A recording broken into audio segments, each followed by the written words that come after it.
So in terms of poor access to the published literature, when conducting systematic review, a comprehensive search strategy and retrieving a comprehensive set of published articles or published studies is most important to the systematic review. And while this is not just a challenge for developing countries, we know in particular that disproportionately more developing countries have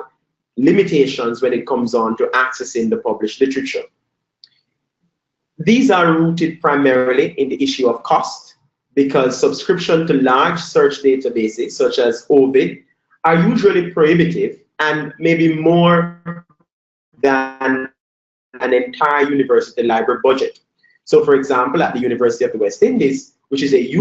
regional university in 3 Caribbean islands, serving a population of about 5 million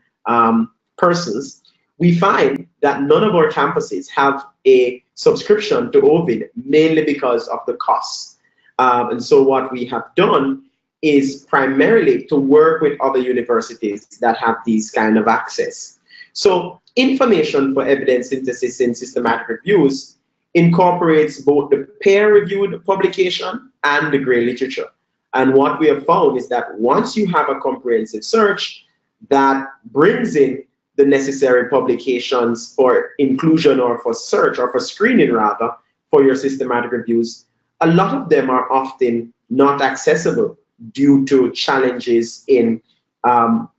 publication access via either the search database or having access to the published data.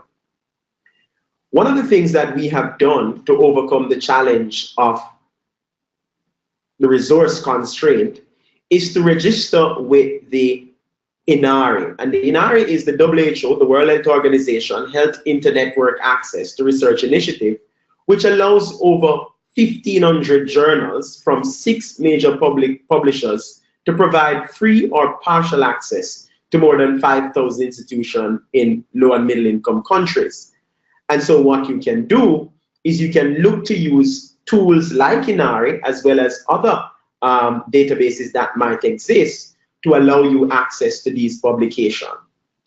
The other thing we have done to overcome the challenge of not being able to get the published literature is to dialogue with our local information scientists to assess the capacity to conduct these specialized searches and retrieve the publication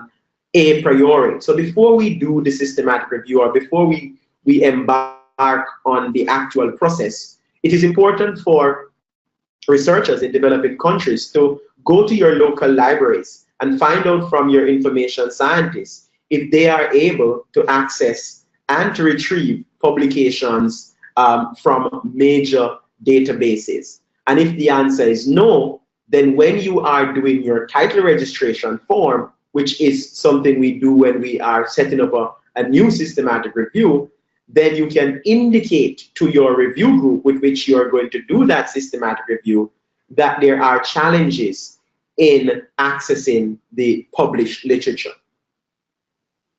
So on our screen is a screenshot of the INARI website, and as we can see, INARI provides access to 2 groups of territories or countries. There are those that are listed in Group A and those that are listed in Group B. The Group A countries, those countries are provided free access to over 1,500 journals, and those who are in Group B are given a reduced rate to pay, so that's partial access to these publications.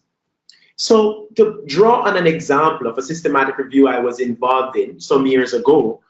on food supplementation for growth and cognition in children under the age of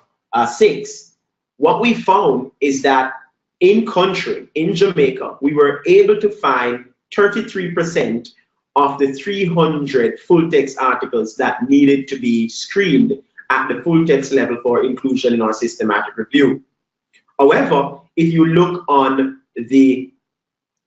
blue bar, you will see that approximately 80% of these studies or publications were accessible or were available in the high-income country, and in particular, this country was Canada. And the 20% that weren't available through their library databases were accessed through what is known as an interlibrary loan, where the library scientists at the University of Ottawa would simply contact another library in their network to provide that 20%. So what is the lesson learned from this experience? The lesson learned is that it may be beneficial when you're an author or a researcher in a developing country to work with other authors or other collaborators in high-income countries in conducting systematic review, because they are usually well placed to get access to these journal articles that you might not be able to get. So this is our systematic review on supplementary feeding for improving the health of disadvantaged children. So really looking at growth and cognition. And this was possible because of a collaboration with a developing country and a developed country in terms of Jamaica and Canada, where a lot of the screening and the full text publication retrieval was done in Canada, and the data entry and other parts of the systematic review in terms of the entry and analysis done in Jamaica, because again, just maximizing efficiency in terms of resources.